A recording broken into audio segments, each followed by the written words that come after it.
In 2014, a man named Ronald Read passed away in the quiet town of Brattleboro, Vermont, at the age of 92. To his neighbors, he was just a local janitor and gas station attendant, a man who drove a used car, wore a flannel shirt held together by safety pins, and spent his mornings eating a modest breakfast at a local diner.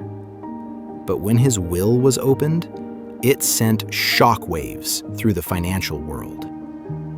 This seemingly poor old man had a secret.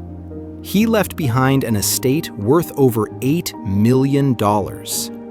In a final act of incredible generosity, he donated $6 million of that fortune to his local library and hospital. This story is the perfect example of a phenomenon we call stealth wealth. It begs the question, why would someone who has everything choose to live like they have nothing? It is not just about being humble. It is a calculated, strategic, and often necessary lifestyle choice. Today, we are diving into the psychology of why the truly wealthy are pretending to be poor, and why this might be the most important financial lesson you will ever learn. Chapter 1. The Trap of Looking Rich. There is a classic American phrase, keeping up with the Joneses. It describes the relentless social pressure to match your neighbor's lifestyle. If they get a new Tesla, you feel you need one too. However, there is a massive difference between being rich and being wealthy. Morgan Housel, the author of the bestseller The Psychology of Money, puts it perfectly. Wealth is what you don't see. He argues that wealth is the nice cars not purchased, the diamonds not bought, and the watches not worn. Wealth consists of financial assets that haven't yet been converted into the stuff you see. Most people spend their lives trying to look rich, which is exactly why they never become wealthy. The truly wealthy understand that flashing your money is the fastest way to lose it. They don't pretend to be poor to be deceptive. They do it because they prioritize freedom over the validation of strangers. Chapter 2. The Shield of Stealth Wealth: Safety and Privacy. Look at Warren Buffett, one of the wealthiest men in history. Despite his massive net worth, he still lives in the same house in Omaha, Nebraska that he bought in 1958 for just $31,500. He once said in an interview, "I'm happy there. I'd be less happy if I had 6 or 8 houses." This isn't just about being frugal. For the American elite, stealth wealth is a survival strategy. First, it avoids the relative tax. The moment friends or distant relatives find out you're loaded, you suddenly become a personal ATM. Second, we live in a highly litigious culture. If you drive a Ferrari and get into a minor accident, a lawyer sees million-dollar signs. But if you drive a 10-year-old Toyota, you're just a regular person.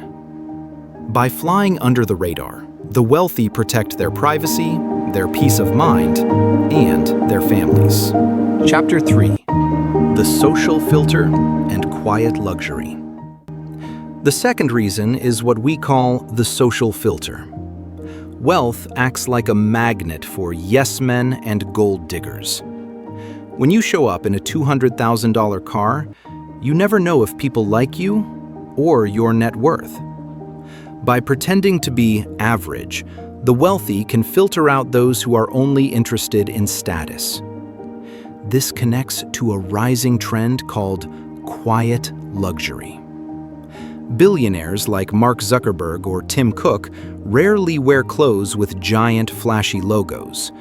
They might wear a plain gray t-shirt that costs $500, but it looks like it could be from a local department store. It is a secret handshake, a signal meant only for their peers. As investor Naval Ravikant famously said, The truly wealthy are no longer playing status games. They are playing freedom games.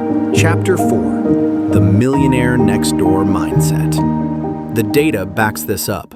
In the landmark book, The Millionaire Next Door, researchers found that the average American millionaire isn't living in a penthouse in Manhattan. They are living in normal neighborhoods and driving Ford F-150.